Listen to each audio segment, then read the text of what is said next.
Good evening. My name is John Carr, and I am the founder of the Initiative on Catholic Social Thought here in Georgetown.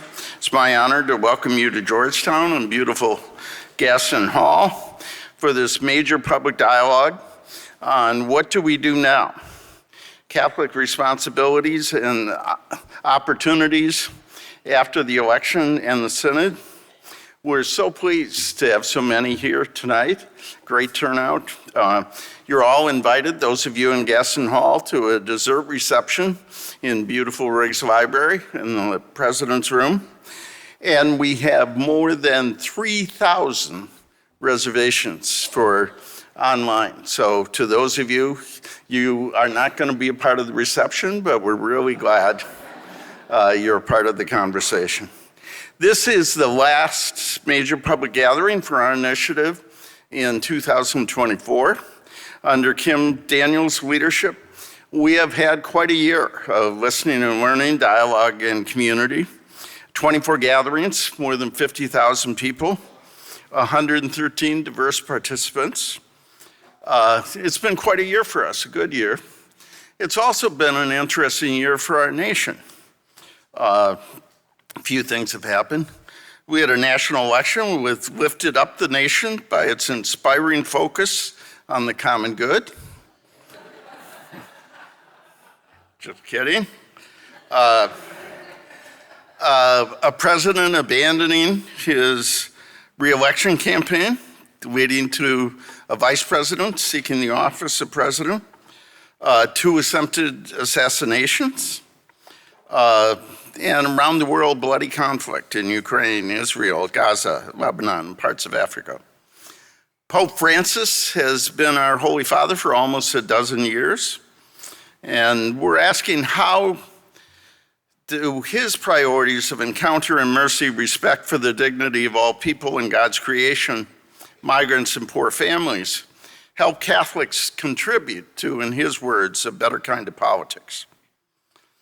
Here at the Initiative, we consistently focus on the role of faith and the faithful in U.S. politics. We had a series of dialogues this year, including one just a month ago on what happened and why.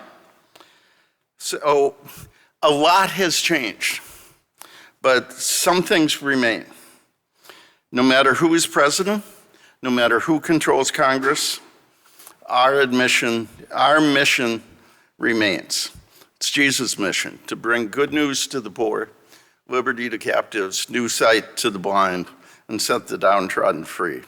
It is our mission to share the principles of Catholic social teaching, which offer a moral vocabulary that is an alternative to the broken status quo here. To help us think about these mandates and this mission, we have our all-star team, one of our most thoughtful public commentators, and leaders in Catholic charities, higher education, and healthcare. They will help assess where we have been, where we are now, and where we need to go. These participants, David Brooks, columnist for the New York Times, a contributor to The Atlantic, and a commentator on the PBS NewsHour. He is a friend of our initiative and participated in a number of our dialogues, including the first one here in Gaston Hall with Kim Daniels, Alexia Kelly, where's Alexia? And our friend Mark Shields. He has been a great friend to our initiative. You know him for his columns, for his appearances on the NewsHour, but he is a prolific author. His new book is How to Know a Person, The Art of Seeing Others Deeply and Being Deeply Seen. Sister Teresa Maya is a member of the Congregation of the Sisters of Charity of the Incarnate Word in San Antonio, Texas, and is the Senior Director for Theology and Sponsorship at Catholic Health Association. She's been a congregational leader of the Sisters of Charity and president of the Leadership Conference of Women Religious. She's both a bridge builder and a change agent. Carrie Robinson, from the class of '88 here at Georgetown, is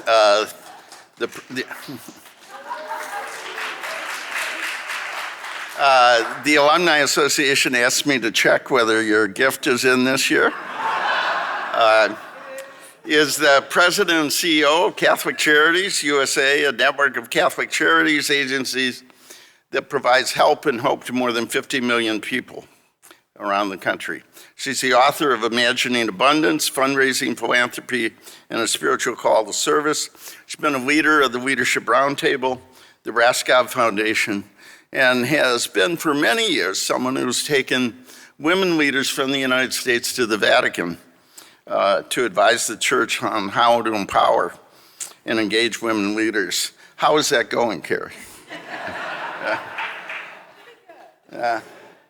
Vincent Rougeau is the 33rd president of the College of Holy Cross.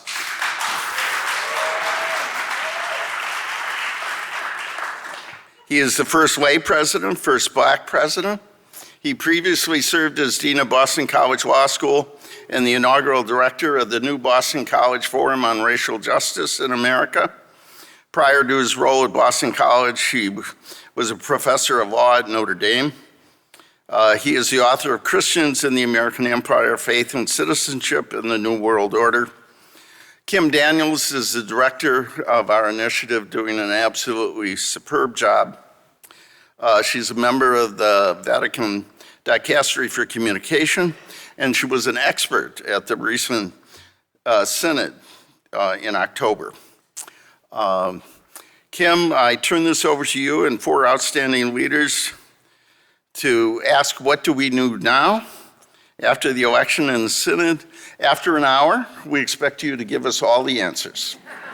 Thank you very much. Thanks, John.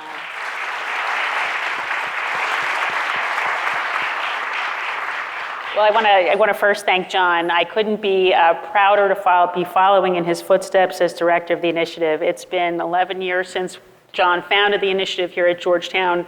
It is the perfect place for us, and we have just had such an opportunity to grow and thrive here as Hoyas, and it's been a wonderful, wonderful experience. And again, following John's footsteps is a big challenge, but a wonderful one to have. I love to be here tonight with this group on stage. I honestly can't think of a better group to be asking to have this conversation with, and also with you all here joining us in person in Gaston Hall, and those of you who are watching us online and being a part of the conversation as well. So thank you for being here. We're going to jump right into our conversation on how principles of Catholic social thought can offer an affirmative path forward in a challenged church and a polarized nation.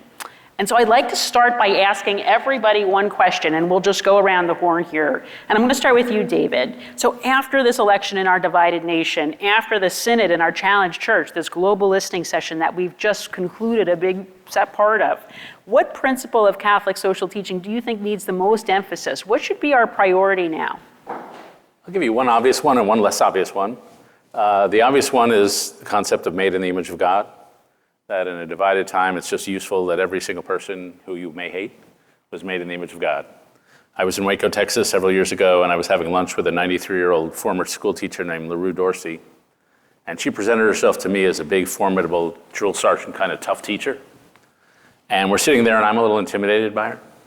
And into the diner walks a buddy of mine and hers named Jimmy Durrell, who's a pastor, who pastors to the homeless in Waco.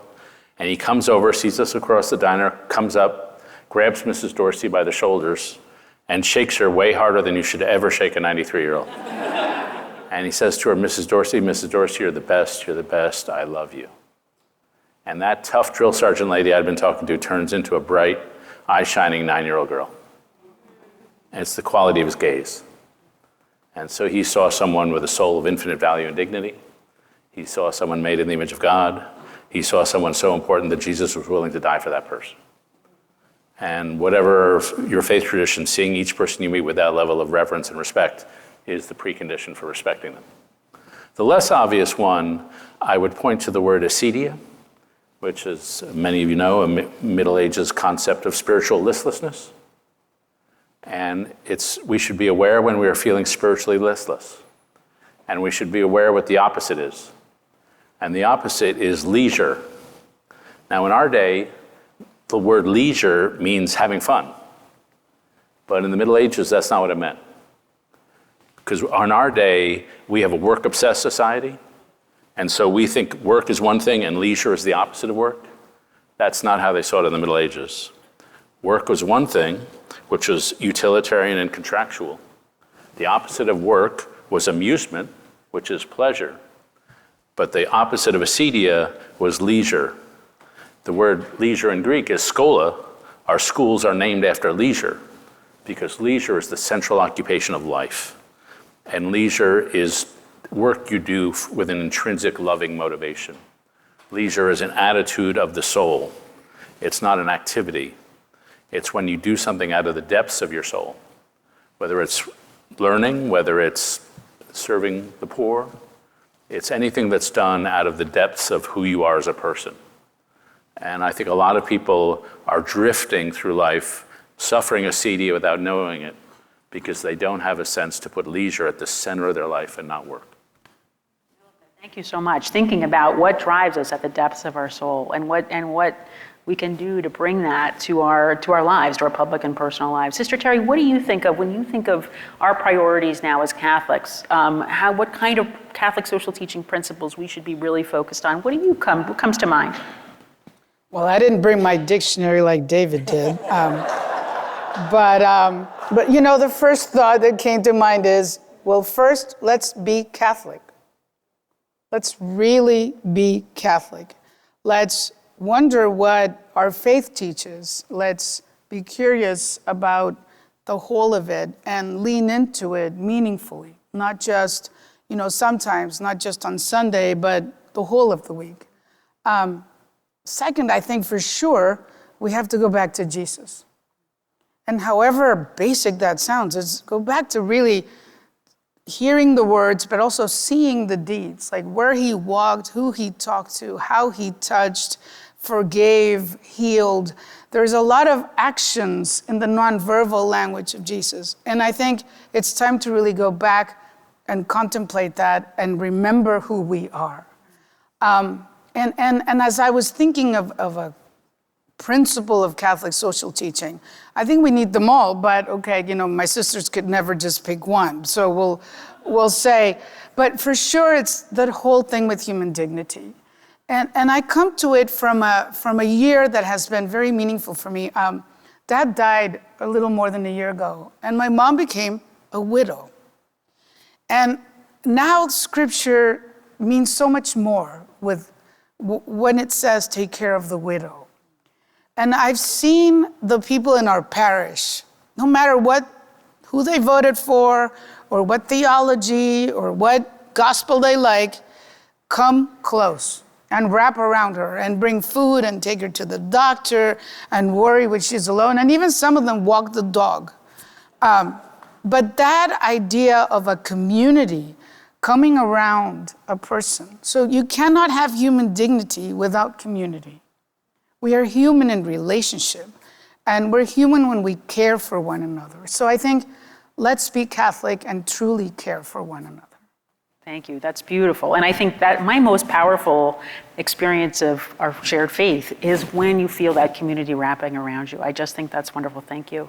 Vince, how about yourself? What do you think when we talk about what should be our priority at this moment after a divisive election, after the synod, when we've had this moment of coming together as a church and thinking about how to move forward together as a global church? What do you think of as our priorities? For me, I think I go back to this principle of Catholic social teaching of solidarity. I think in this country, that's a principle that has been very, very difficult for us to actualize and for us to live, because I don't think we really understand what it means.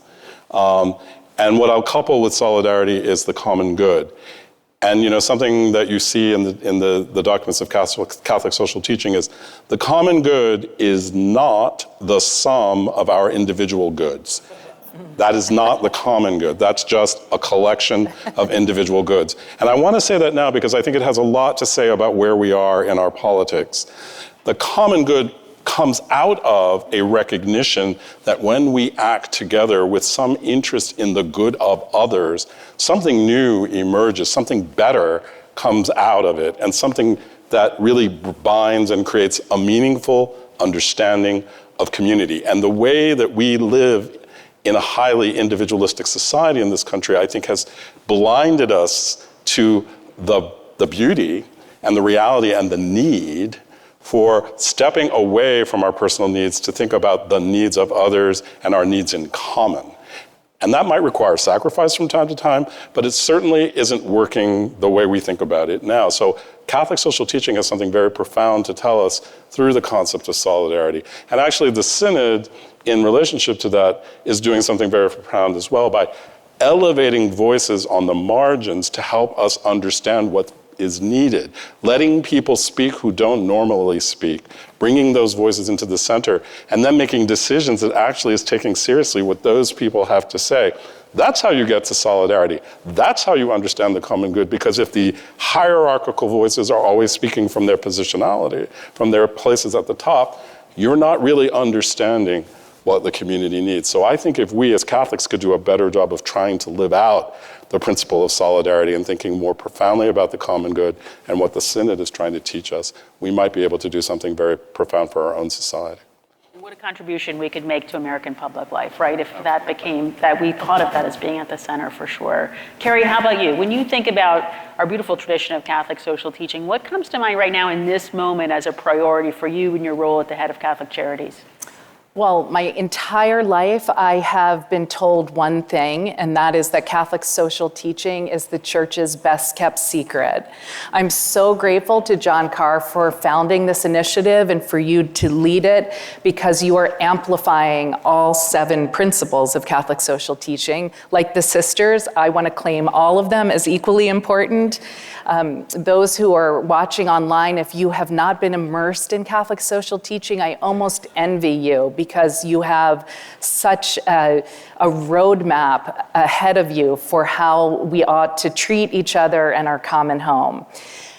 Speaking from the vantage point of Catholic Charities, the very first one is what we hold central, and that is the dignity of the human person. It informs everything we do, every form of service to anyone in need that comes before us through Catholic Charities, not just in this country, but globally through the network of Caritas and with our partners at Catholic Relief Services. It is to uphold and defend and honor and restore human dignity. But I also want to agree with you about solidarity. When I think about this election, everyone in this room knows and deeply loves someone who voted for Donald Trump. And everybody in this room knows and deeply loves someone who voted for Kamala Harris.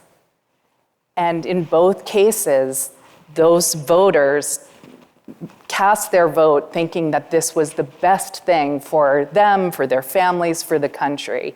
So what do we make of this? I really think we need solidarity in this time. I used to lament that all Catholics didn't vote exactly the way I did. Now I tend to see this as an opportunity. We are divided, Republicans and Democrats. But as Catholics, we also know that we are called around one Eucharistic table, and we have a set of principles that we hold dear. I think we have an opportunity to model that. Last thing I want to say on solidarity is that David and I have a mutual friend, Mac McCarter, who's here tonight, founder of Community Renewal International, which is predicated upon the concept that all of us, all people living on the planet, have one thing in common: we care. We care. We all care about something, someone. And it is true that, as Max says, caring alone won't save the world, but caring together will. Thank you, Carrie. And I'm so glad you highlighted that Mac is here. Mac and I recently met, and that idea of caring together is just, again, at the center of what we think about when we think about Catholic social teaching, so thank you. David, I'm going to turn to you now for a little bit of a longer conversation to start that part of our conversation off. In your recent columns at the New York Times, in your commentary on the NewsHour, a long piece you just wrote in The Atlantic, you've often challenged us, offered powerful critiques and reflections on the election and its implications, and you're focusing more on who we are and what we've lost, where we need to go, than on sort of policy analysis at this point. point. What's your sense of what's going on in our lives, in our culture, in our politics, and how did these kinds of factors shape our election and where we are at this moment? Yeah, I guess I'd analyze the election on three levels. The most superficial level is people really don't like inflation. And if they can't afford groceries, then they're going to take it out on the incumbents. So that's the policy level. The second level is, why did our election divide so much along educational lines? And so with college-educated voting more than 2-to-1 for Democrats and high school voting for more than 2-to-1 for Republicans. And to me, we've just built an inherited caste society. And so obviously people with college degrees make a lot more. But it's also true people with high school degrees die 8 years sooner. They're 10 times more likely to die of opioid addictions. They're 5 times more likely to have kids out of wedlock. They're much less likely to marry, much more likely to divorce, much more likely to be obese. The one that gets me is that people with high school degrees are 2.4 times more likely to say they have no close friends. They're much less likely to go to a park, to volunteer in a civic organization, to enjoy a hobby organization. And so we've created this lifestyle chasm. And a lot of people with high school degrees take a look at who runs the entertainment business, who runs the media, who runs the foundations, and they say that top 20% has too much power. 54% of people who work at my newspaper, people who work at the Wall Street Journal, people who work in the media, went to the same 32 schools. We've got a very elitist society, and they took it out of us. So that's the second level. The third and most foundational level is, why is distrust so low? Why are people willing to tolerate somebody who has moral problems? And to me, that's a spiritual crisis. And so it's not only we're divided, but we're spiritually adrift. And so you know the depression statistics, you know the rise in suicide. The number of Americans who say they have no close personal friends is up by 4-fold since 2000. 36% of Americans say they're persistently lonely. 45% of high school students say they're persistently hopeless and despondent. The number of Americans who rate themselves in the lowest happiness category is up by 50%. And so this is a spiritual, relational, and emotional crisis. And the point I'd highlight here is that we love choice in America. We love freedom of choice. But to build a healthy liberal society, you have to have a foundation of relationships that are not built on personal choice, that are covenantal. That's to faith, to a sacred place, your home, to family, and to a whole series of obligations that are not choice but obligations. And when you take away that sense that everything's about individual choice, you've destroyed your society. In 1955, Walter Lippmann wrote a book called The Public Philosophy, and he said, if what is good is evil is only a matter of personal preference, then we're outside the bounds of civilization. He wrote that in 1955, and he was hooted down by the establishment. But in my view, he was right.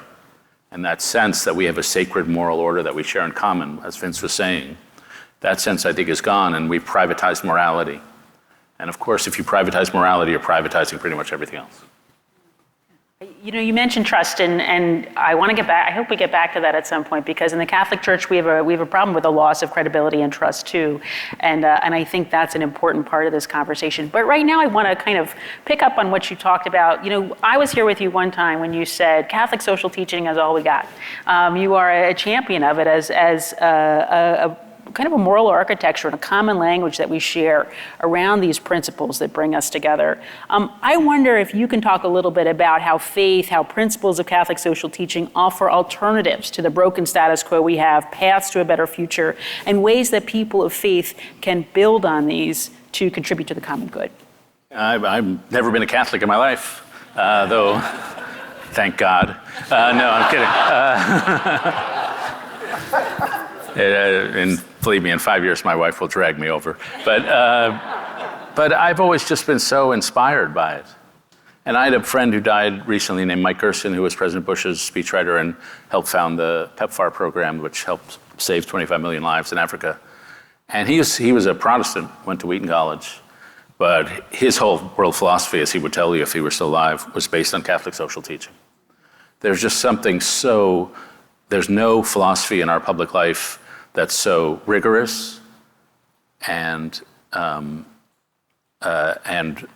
communal, but also beautiful. So I used to teach this course at Yale. I only teach at schools I couldn't have gotten into, which definitely includes Georgetown, by the way. And I would assign Dorothy Day's book, The Long Loneliness, every year. And one year, we had read 14 books that term, and I had 24 students in the seminar, and the final assignment was, tell me, use any of the books we read and apply it to a problem in your own life. And out of my 24 students, 19 chose The Long Loneliness. And they were so moved by her life of self-sacrificial service. And I will say personally, I came to faith in 2013. I sometimes joke becoming a Christian in 2013 was like investing in the stock market in 1929. It was not the best timing, but there are so many passages. There's one passage that really moved me, and Robert Coles interviewed her at the end of her life, and he said, "Do you ever want to write a memoir?" And she said, "Yeah, I thought about it." And she said, "I got out a legal pad and I wrote A Life Remembered by Dorothy Day, and I sat there and I thought of the Lord and his visit to us those many centuries ago, and I was just grateful to have had him on my mind all that time." And I just found that so beautiful. And I think for my students who were Jewish or atheist or whatever, they just found what she represented and what she embodied. But I think she's the embodiment of Catholic social teaching, just so beautiful. Wonderful. Thank you for sharing that. One more question, because I know that you do a lot of traveling around, and part of that work, I think, is finding signs of hope. And I wonder if you could talk a little bit about where you find signs of hope today. Yeah, well, I find them everywhere. About 2018, 2017, I started an organization called Weave, and we take people who are building trust at the local level. And the idea is the core problem in America at the foundation of our society, 2 generations ago, if you ask people, do you trust your neighbor? 60% said yes. Now it's down to 30% and 19% of millennials. And so we want to know who builds trust. So we go to a town and we say, who's trusted here? And if you went to Shreveport or DC, Mac McCarter would be he comes up, Wim. Or I was in Houston, Texas, and there's a guy named Pancho Aguilas who used to run something called the Living Hope Wheelchair Association, where he takes mostly Hispanic undocumented workers who've been paralyzed by construction accidents, and he gives them wheelchairs and diapers and catheters so they can live lives of dignity. He gives them training in social work, so you'll be in a neighborhood in Houston, and 25 Hispanic guys in wheelchairs will roll in your neighborhood to help you with your problems. And it's just beautiful. I once sent to Pancho, you radiate holiness. And he said, no, I just reflect holiness, which is the right answer. And so you go into any town, they're everywhere. We were in Florida, and we ran across a lady who was helping elementary school kids cross the street after school. And we said to her, do you have time to volunteer in your neighborhood? She said, no, I don't have any time. And we said, are you getting paid to do this? And she said, no. And we said, well, what are you doing after this? And she said, well, on Thursdays I take food to the hospital, so the patients will have some good food to eat. We said, do you have time to volunteer? And she said, no, I have absolutely no time. And she didn't see it as volunteering. It was just neighbor. And so, believe me, those people are not hard to find. And the revolution, as it says in the book of Job, and the sparks fly upward. And so I think that's out there in America. And because of Weave, as my political life is so depressing, my civic life is so inspiring. I've been around agape love. I've been around it. People, my friends in the media say, oh, people are selfish. There's nobody like that. I could say I meet 300 people a year who live lives of self-sacrificial service. It exists, I guarantee you. And so what we at Weave do is our theory of social change is that social change happens, or cultural change happens, when a small group of people find a better way to live and the rest of us copy. And so basically we take everything the early church did and we copy. If they have a gospel, we have a gospel. If they have saints, we have saints. If they have small groups, we have small groups. And so we just steal remorselessly from the early church. But they're all out there, and it just has to be grown. And Catholic Charities, I used to do an event with John Carr, with my old buddy Mark Shields. And we used to have a singing by Monsignor Ray East, who runs St. Teresa's in Anacostia, where Matt goes, actually. that was an instrumental, that annual breakfast or lunch, whatever it was instrumental in my own journey. Because you see beauty and you want to think, what do these people have? And it's so that beauty is, that's what gives you hope, moral beauty. Thanks so much for that. That's beautiful. And that witness is exactly what we're called to do, right? I think it's beautiful. Thank you. Sister Terry, I want to come to you. You have been in so many major leadership roles. You, as a sister of charity of the Incarnate Word, in the Latino and Catholic communities, as president of the Leadership Conference of Women Religious, and now as senior director for theology and sponsorship at the Catholic Health Association. So in light of those experiences and the aftermath of the election and after the synod, what do you think our community of faith needs to do now? What are our most pressing challenges? What are our opportunities that are out there for us? Well, I say that in all those roles, we just take turns. But I think it's important, basically, we have to go back to the gospel and the Eucharist over and over and over again. And I think the word that keeps ringing in my head is mercy. It's just mercy, mercy, mercy. Lately, I've been, for some reason, going back to that Good Samaritan story. Probably because I started working at CHA, and that's the story we always talk about.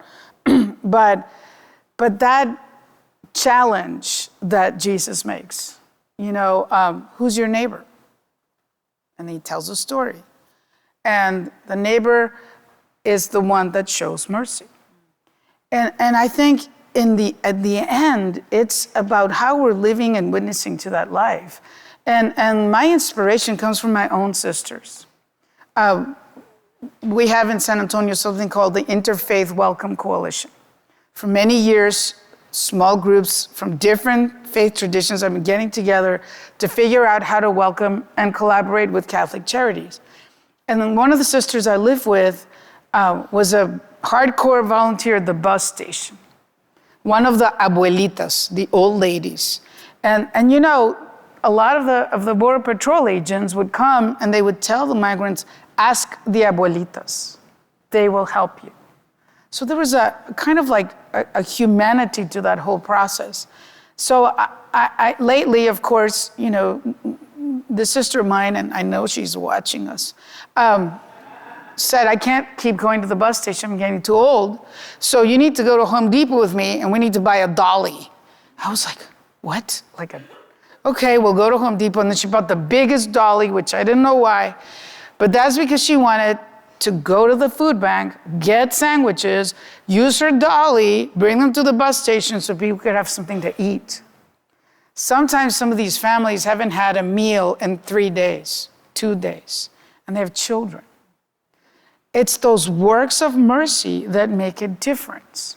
And I think if we despair, thinking, what is ours to do if everything's so big, and don't do our little pieces, like Pope Francis says, we will lose hope. So I think we need to go back to gospel and Eucharist, because we go to the Eucharist and then we're sent forth to be Jesus in the world. Thank you. That's beautiful. I want to shift gears a little bit. And talk a little bit about, there's been a lot of commentary about the Latino vote and Latino voters' role in this election. And I want to just start by saying there's no way to imply that there's a monolithic community or anything like that. But I do want to ask you, what do you think are the most important responsibilities, opportunities for Latino leaders and communities in our nation and in our church? I think of such an important dimension of our church. Can you speak to that? Well, Kim, Latino is always plural. Always plural. Every time we try to generalize all those millions of people, we're making a mistake. And I mean, just think how many translations of the word beans there are. There's frijoles, poroto, frijoles, habichuelas. There's cultural, regional, geographic, class differences among Latinos. And so the first thing is stop generalizing. The second question is, do we see the Latinos, Latinas in our community? Do we see them? I've been in many, many places, many faith communities, many Catholic sister communities. And in one of those places, someone said to me, in a very famous Catholic sister community, they said, well, that's very nice, all that you share with us, but look around, we're all white sisters. And I said to them, well, yeah, but have you seen the people that are working in your kitchen or your grounds or the people at the bus stop? Do we see the members of our Latino community? I have been in places where they take me and I say, well, is there a Latino community here? Oh, no, sister, there aren't really that many Latinos here. And then you drive by La Michoacana. I'm like, how come we don't see all these people? We don't know their name, we don't know their stories, we don't know what their hopes and fears are.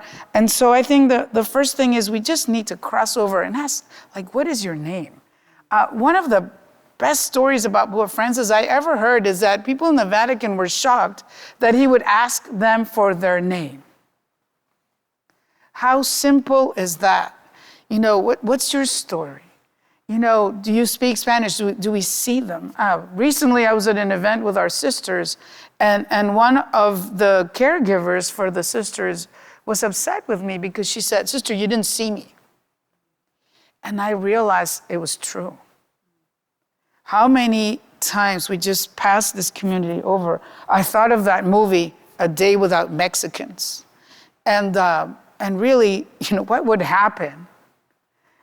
We would take the guacamole away, I assure you, but for sure, I think, in that regard, I think Latino community has something to teach us. We've been doing encuentros for decades. I had sisters that would bring their chair and their torta to go to the encuentro, and now we're in the quinto encuentro after that. So in a way, they've been practicing, coming together, creating a culture of community and just listening. And I think there's a gift that the Latino community has for our church and our country that we haven't quite finished welcoming. And we just have to learn to do that.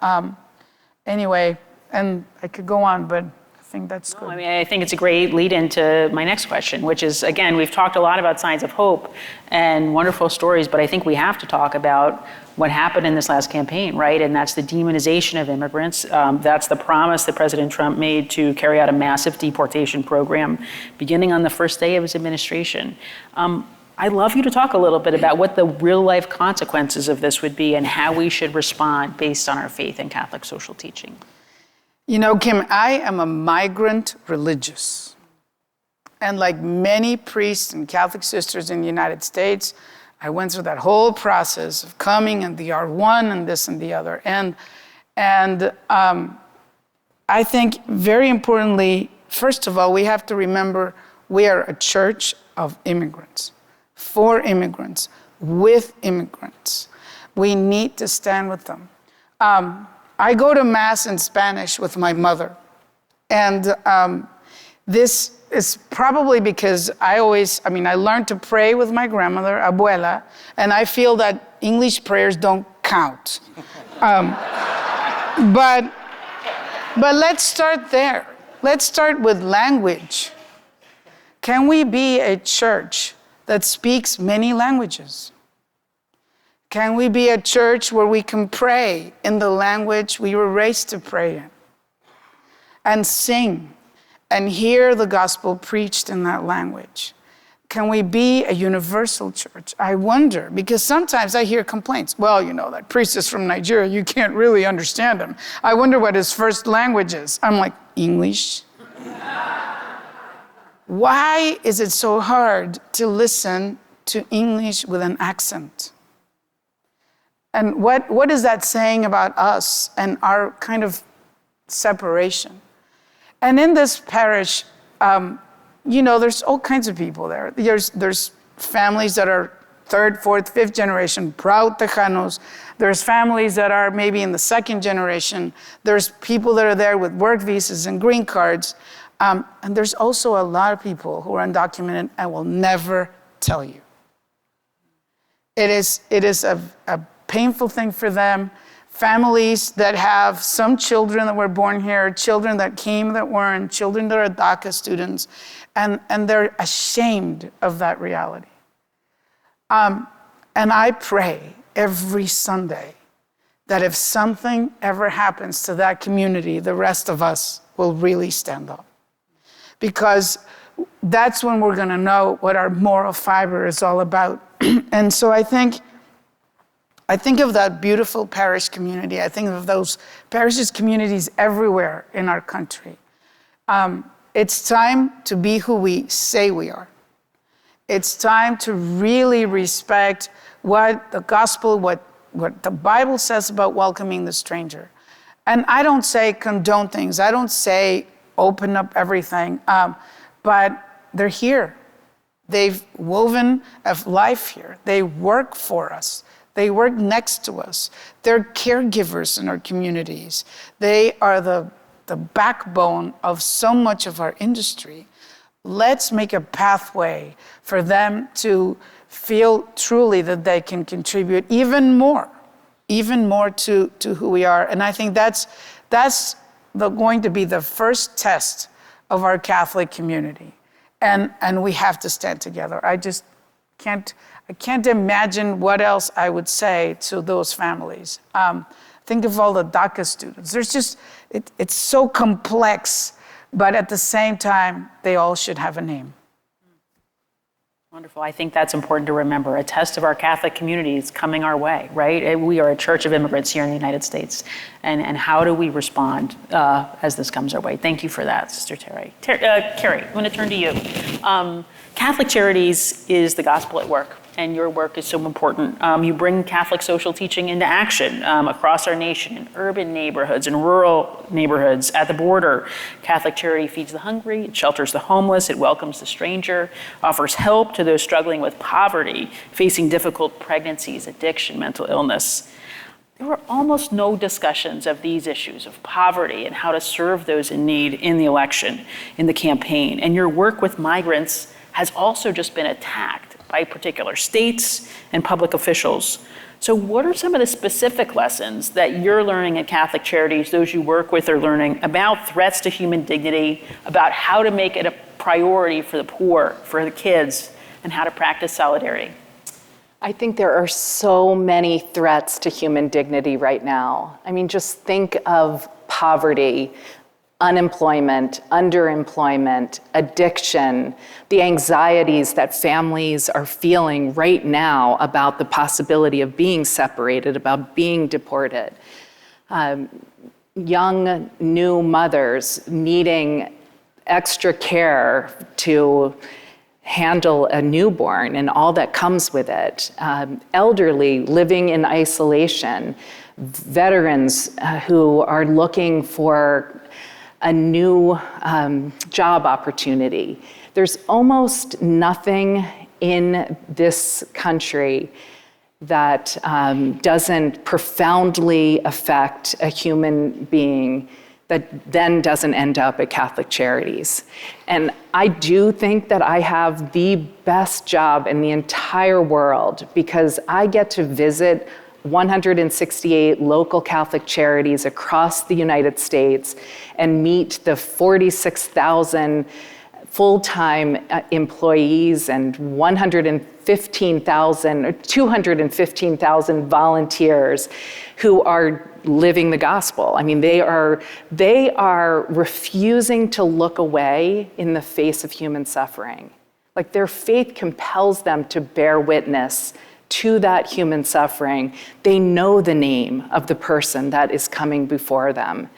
And it's not just delivering humanitarian aid or providing food in this moment. It's the merciful way, you use this wonderful word, the merciful way in which that care is provided. And that's intentional. It's like part of the marrow. It's why it's Catholic Charities, not just a secular NGO.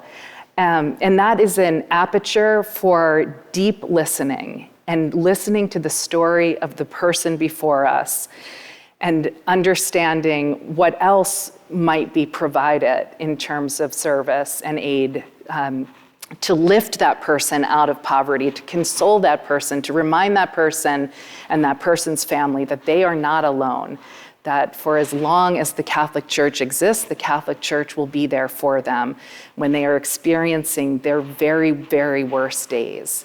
So I think this work is a prophylactic against the temptation to despair.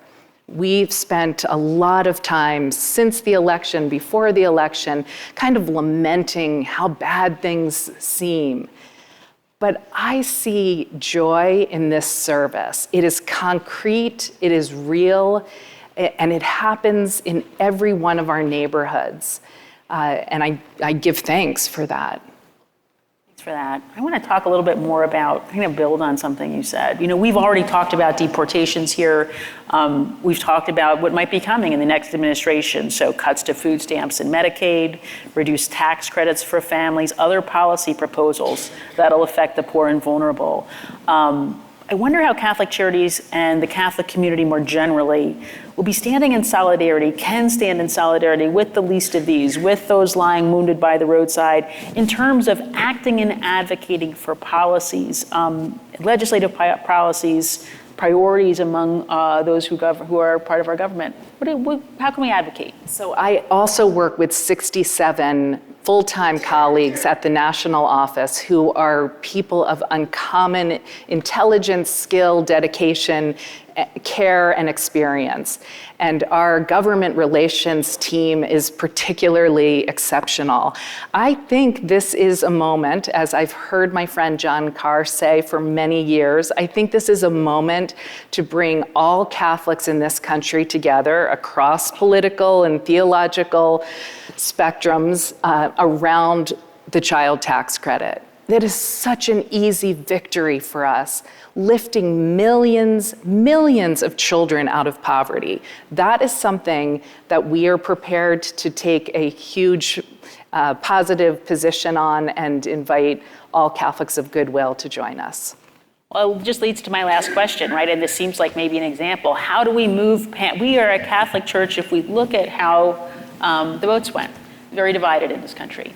And in fact, more Catholics voted for the incoming President Trump than Kamala Harris.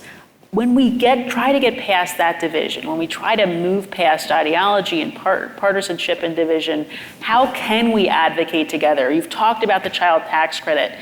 Is that an opportunity? Do you see a possibility of us coming together around that or any other kinds of policies like that? I do, and I'm hopeful about that. But I think we just have to know each other, listen to each other, resist the temptation to, with one broad sweep, categorize whole communities of people. We have to remember every person has this, is made in the image and likeness of God, has this innate dignity, is our neighbor. When we know people by name, then we are less prone to just dismissing them, categorizing them, and demonizing them.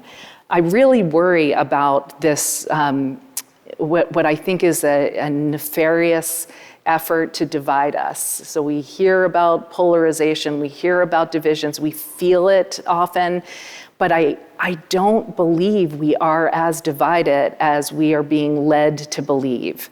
That when a tornado strikes or a hurricane, these twin hurricanes that we just experienced happen, so many people rush in to help. I know this because Catholic Charities is also the Catholic Church's official disaster response agency. It is extraordinary how in an instant, people can come together to rally around doing the right thing, helping people in need. So that's a clue to how we can come together around other matters that affect human life and communities. Serving our neighbor directly, fewer words, more action. I love it. Thank you. Vince, let me turn to you. You are a Catholic layman, a lawyer, a husband, and a father. You're also the president of the College of the Holy Cross. At Boston College, you were the dean of the law school and a founding director of the Forum on Racial Justice in America. And you write and teach often on principles of Catholic social teaching. So when you look back at the last decade of polarization and division in the country, struggles over racial justice, very importantly, the pontificate of Pope Francis, What do you see as the most important lessons we should learn? Well, in my mind, and listening to my colleagues here on the panel, I keep coming back to this idea of reaching out to people on the margins and learning from their experience as a way to heal our common life. So for instance, when David was speaking about some of the statistics around, drug addiction and loneliness, a lot of those trends were happening in the African American community in the 1990s and 2000s. And what happened then? Those people were marginalized, they were problematized, they were told that they were the problem, they were ignored. Now the problem is more widespread. Had we dealt with the problem then, had we listened to the voices of the people who were in need and who were suffering then, we might have come up with some solutions that could have been applied now, but we didn't do it. And I think we have to think about why. Why didn't we do it? Well, because we were easily able to stigmatize and collapse into that group all of our visions of what's wrong with the society. It's not me, it's them. And look what we're doing again. Look what Sister just described us. Once again, we are scapegoating, viciously scapegoating, through our political system, a group of people who are the reason for our problems. We're not talking about the nature of our economic system. We're not talking about the lack of all kinds of social welfare programs that all the other rich countries have that we refuse to provide. I'm not saying that they're panaceas, but we could talk about them. We could talk about the child care tax credit, but we don't. So what is going on amongst us that is preventing us from really looking closely at who we are and what is happening in our own communities and how that might teach us about being available to the other and actually helping to heal ourselves by helping to heal the other? We don't seem to be very good at doing that as a nation, as a society, as a culture. And I think Catholic social teaching is offering us this bundle of tools, offering us in particular Catholics to actually act on those tools instead of jumping in with the crowd and doing the same thing that we have done generation after generation, the blame, the marginalization, it's them, not me. Why not change our behavior, right? The definition of insanity, right? But we don't, because we are actually, and I hate to say it, but it has to be said, we are glued to some of our senses of privilege that comes with being whatever you want to say it is I am, right? I want to hold on to that because that's giving me something that if I let it go and I throw my lot in with those in need, if I throw my lot in with those on the margins, I'm going to lose something. But what Pope Francis is telling us through the synodal process is we should be doing exactly the opposite. We should be throwing our lot in with those at the margins because they have something so profound to teach us, and they may actually save us. They may save us from the next situation that we will find ourselves in when a small problem becomes a big problem. So what I hope, and what I'm often saying to my students is, you are going to be persons for and with others, partially by being other-focused. You are getting this wonderful education so that you can understand what you can do to serve, not how this education is designed to serve you. And so I think we as a Catholic community have to start being a little more self-reflective and start speaking more honestly about what we are failing to do, what we are failing to hear from our own tradition that might help us initiate change within the society. Thank you. Thanks so much for that. I want to follow up on that, but I want to say, I'll ask Vince one more question, and then let's go to questions from the audience. So let's be ready to do that. And I think, do we have microphones? Great. So we'll have microphones to pass around as well. But let me ask you one more question. So you've talked about the challenges, and I think when we think about what's being talked about in the next administration, I think we face serious challenges to principles of Catholic social teaching, living them out in public life. Are there paths forward that you can identify for us as a community to act together? I think one thing we can do is, it's very hard to try to think of how we can act at the highest level. How are we going to jump right in the highest level of DC policy, DC politics, and have these conversations? So I think we have an opportunity, another principle of Catholic social teaching, subsidiarity, to go into the lower levels of our communities and start this work there. starting with the people you know and you see, starting with those faces that you encounter every day, and asking yourselves, what would it mean to me if this person were suddenly disappeared through a deportation? What would it mean to me if I have to walk every day past this family that is not eating? What does it mean if I actually feed that family, if I work with my neighbors to at least give them dignity? That's all we're saying. I just want to give them dignity. How might that change the whole dynamic of my community? And how might that ripple beyond my community to other communities as examples? One of the things about the early Christians that was often said is their witness. They feed widows and orphans. What is that about? Their witness was what brought so many converts to Christianity. They didn't say anything, they didn't proselytize, they just did what they were supposed to do. And I think maybe if we do a little bit more of that, we might see some change. Thank you. Thanks very much. All right, we've had a great conversation. We have a microphone here in the center aisle. Who has a question for someone on our panel? Please just raise your hand or come on over to the microphone if you can. Or Christian, you're going to carry it over? Great. Okay, good. Please identify yourselves and let us know what your question is. Thanks. Hi, my name's Joni Horkler, and I was just wondering, how can we keep from hitting rock bottom when we have a president who uses Hitler language? He says that immigrants are poisoning the blood of our country, and he calls his political opponents vermin, just like Hitler did. How do we cope with that? I'm really glad you asked that question, Jody. And David, I'm going to come to you on this. And because I want to start with you, but because I want to say, right, we have to identify, right, what's really going on, the clarity of the language that's being used in our public life, which just feels like just a blink of an eye ago would have been completely disqualifying. Why is that what it is, and how do we respond to that as people of faith and as people who care about the character of our country? Well, a lot of his supporters feel unseen. And how many Trump supporters are there in the mainstream media? How many are there in the universities? How many are there in the foundations? If you tell half the country their voices are not worth hearing, then they're going to react badly. Now, more practically, I think there are two things that leap immediately to mind. The first is those of us who oppose Trump can't sink to his level. There's a tendency to say he's a knife fighter, we got to bring a knife fight. To me, that's a misinterpretation and a loss of faith in democracy. That ultimately democracy is about persuasion. The people who voted for Trump did it because they thought it was best for the country.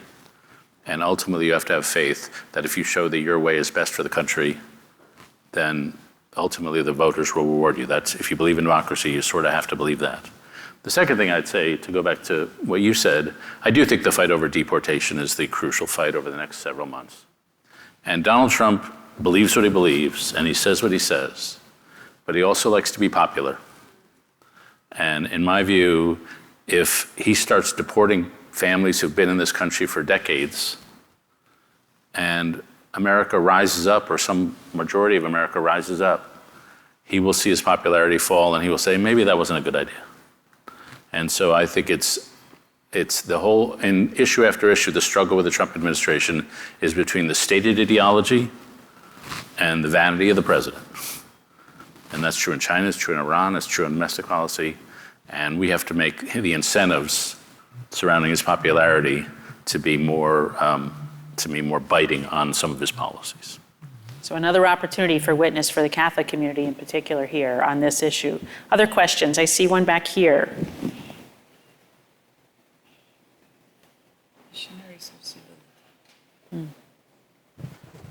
Thank you. Good evening. Christian Bentley.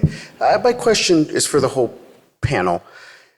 When we are constantly being tossed with these heavy waves, right? Seems like every week there's something that's knocking us off our balance. How do we as Catholics, especially ones who are active in the political scene within our communities, stay rooted in our faith so that every single wave doesn't feel like a complete knockout? And we'd love to hear from maybe a few different answers on that. Well, let's go, maybe first we'll go to, thanks, Christian, for that question. First we'll go to Sister Terry, and then Vince, maybe I'll come to you for that. Thanks. When I think of that, well, first of all, there's no room for tiredness right now, but many of my sisters that worked in Latin America in very, very poor conditions, many of them burned out. but some of them didn't. And now they're 80-something, they're back in the US, or they're in our retirement communities, and during COVID, they were also the most resilient. So I started wondering, what is that? What's the chemistry of what they're doing that helps them just keep doing it? And over again, it's really very simple. It's prayer. It's prayer. When you think you're the one that has to do everything, then you burn out. It's a religious form of hyper-individualism in some ways. But when you're there doing your part and trusting that your part will be enough and someone else will join as a community, and that the Holy Spirit is there, you're there for the long run. So I do think the number one advice that I have heard from my older sisters is, don't forget, this is not about you, this is about God. You're just an instrument. Thanks for that. Thank you. Vince, how about you? What do you think with the news we hear every day? It's something else. How do you stay resilient? How do we respond? Well, I'm definitely on team prayer. I just think the idea of being in that meaningful conversation with God and centering yourself daily if you can do it. And let me tell you, I've worked a long time to try to find that time, but it has helped me immensely to avoid cynicism, and despair. But then I would add to that, and then community. You have to be in community with others. It can't just be solitary prayer. It has to really be an encounter with others where you're feeding one another and you're bringing those problems to people who share your values and who share your beliefs and trying to work through them with, kind of a deep, deep sense of reflection and a sense of openness to what God is asking us to do. And you can't do that if you're not taking that time to be quiet and to hear it. So, I know it sounds sort of like, well, what action steps should I be taking? But that is an important action step because I think it's going to clear your mind and give you a sense something is going to come to you. You're like, no, this is what I got to do. This is how I'm going to respond to that. And it may be through witness. That would be my final point. I think we place too little value on our personal and group witness in behaving counterculturally. And doing things that we believe in because they're right, regardless of what's being said, regardless of the language that's being used, and waiting to see what happens. Hopefully serving the need, but also seeing how people respond. Another call for our community to come together in prayer, come together in action. I love it. Thank you so much. Maybe time for one more question. We're coming to time, and we'll batch a couple questions. How about that? So we'll take this one, and then I'm going to come over here to this question up here. We'll ask them both, and then we'll go around the panel to those questions. Go ahead, please tell us. Hi there. Thanks so much for this talk. My name is Maddie. I'm a first-year graduate student in the School of Foreign Service. You spoke a little bit earlier about education. My question is, how do you envision an American education that inculcates values of, if not Catholic social thought, at least values that prioritize the common good? Thank you. In front row here. Hi, I'd like to put 2 points together to ask the question. The first point is, we've said multiple times over the years, Catholic social teaching, best kept secret. I think it is.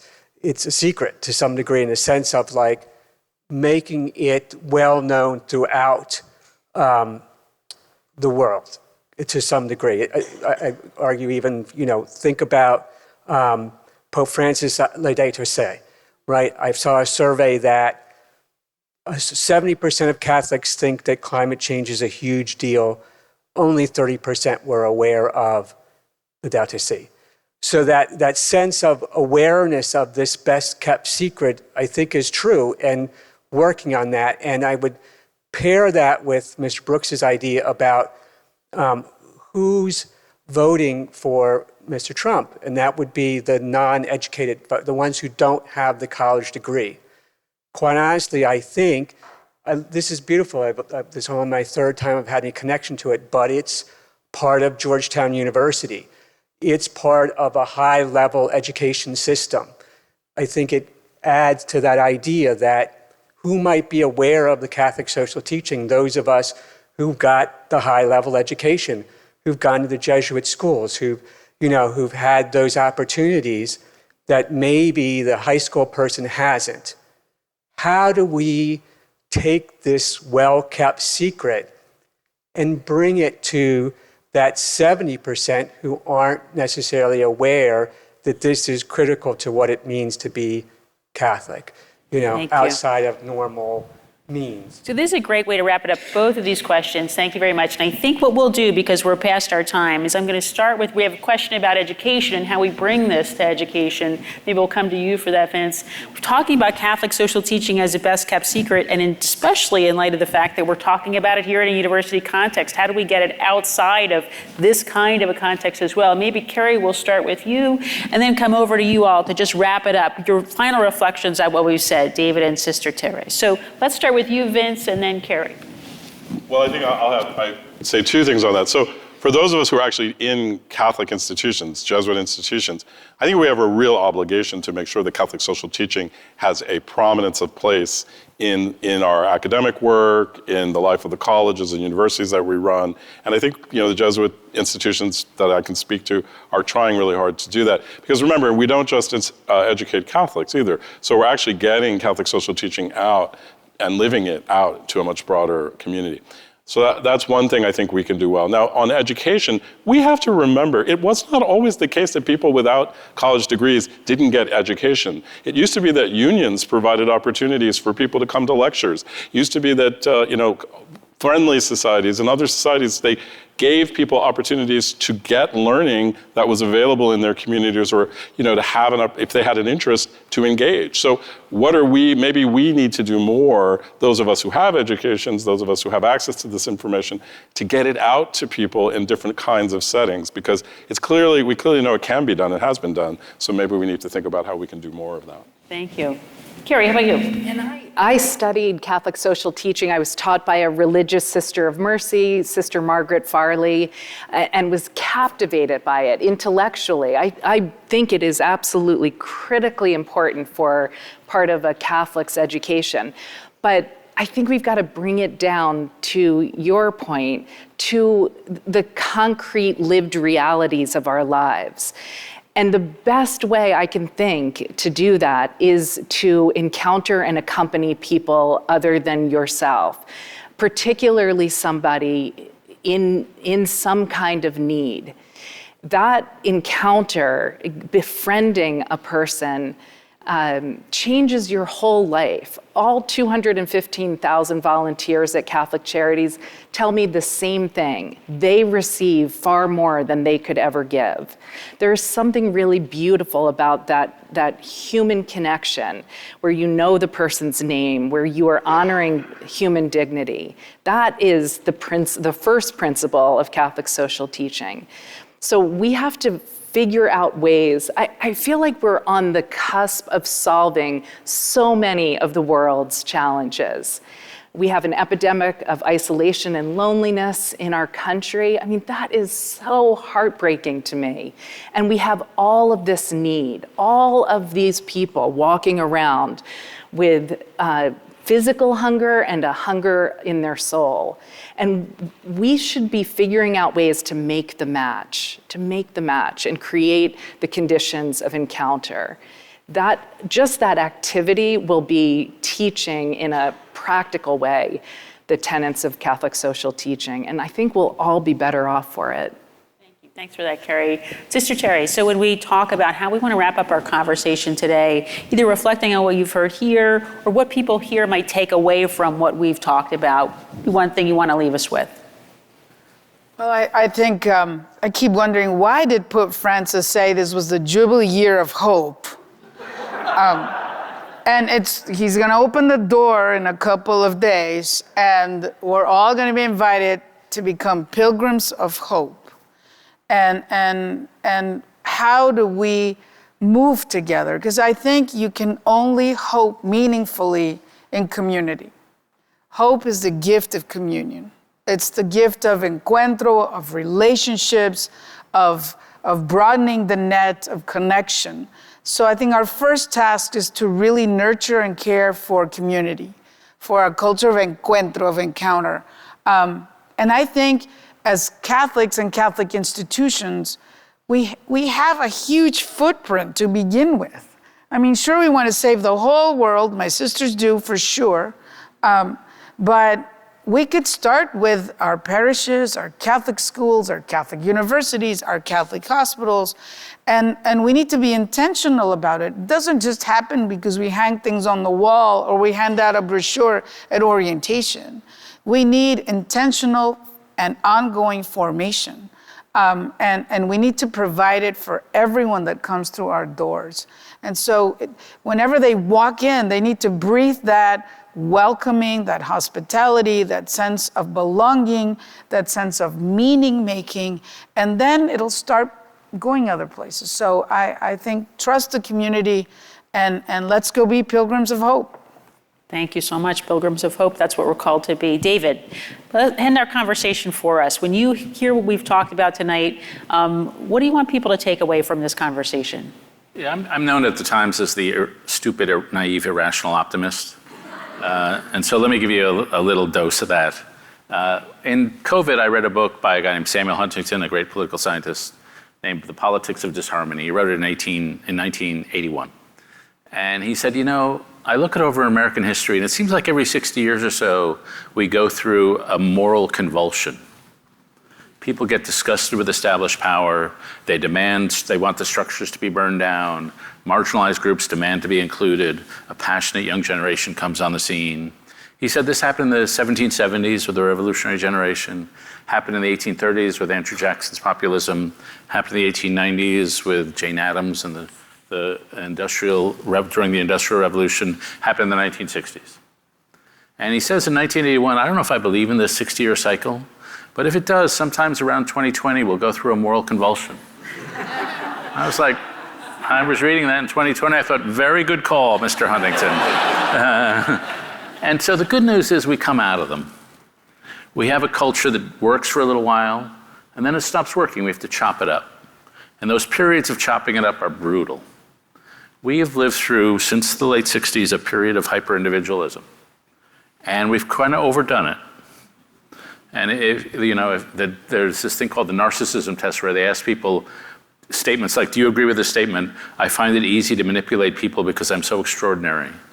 Or somebody shared a biography. So the median narcissism score went up 30% in the last 30 years. We're number 26 in the world in math performance. But if you ask people all around the world, are you really good at math? We're number one in the world in thinking we're really good at math. And so to me, what the current conflict is about, both right and left have decided this individualism has gone too far. We're having a big fight over what kind of community should replace it. And MAGA has a version of community, the progressives have a version of community, Catholic social teaching has another version, which is the one I'd prefer. And so we're having a fight over what kind of community to have. And so that's a hopeful process, even if it's horrible to live through. And to me, two concrete things I'll leave you with. One, we just have to stop segregating people by SAT scores and grades. It actually wasn't in the Beatitudes that Jesus said, blessed are those who skip double 800s. Like that. And the second thing, I just wrote this book on seeing people.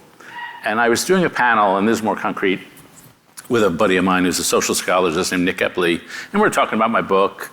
And in the middle of our discussion, he says, okay, go to the audience, and I want each of you to find a stranger, and over the next 10 minutes, tell them the high point of your life, the low point of your life, and the turning point of your life.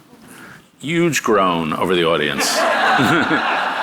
And he says, how many of you don't want to do this? 80% of the hands go up. He says, go. So they find a stranger. After 10 minutes, they're talking to each other. We can't get them to shut up and pay back attention to us. 20 minutes, finally we get them to stop talking to each other. And he says, how many of you enjoyed that? 80% of the hands went up. We underestimate how much we'll enjoy talking to strangers. We underestimate how deep people want to go. And so the one takeaway I got from Nick Epley was like I'm on a train or a plane or something, and I used to wear headphones all the time. Now sometimes I don't wear the headphones. I wait till there's an hour left in the flight. I don't want a 4-hour conversation, that's a little... But an hour conversation with a stranger is way funner than anything that some book I'm going to read. And so if we all did that a little more, we'd have more fun, and more people would think, that guy was a pretty good listener.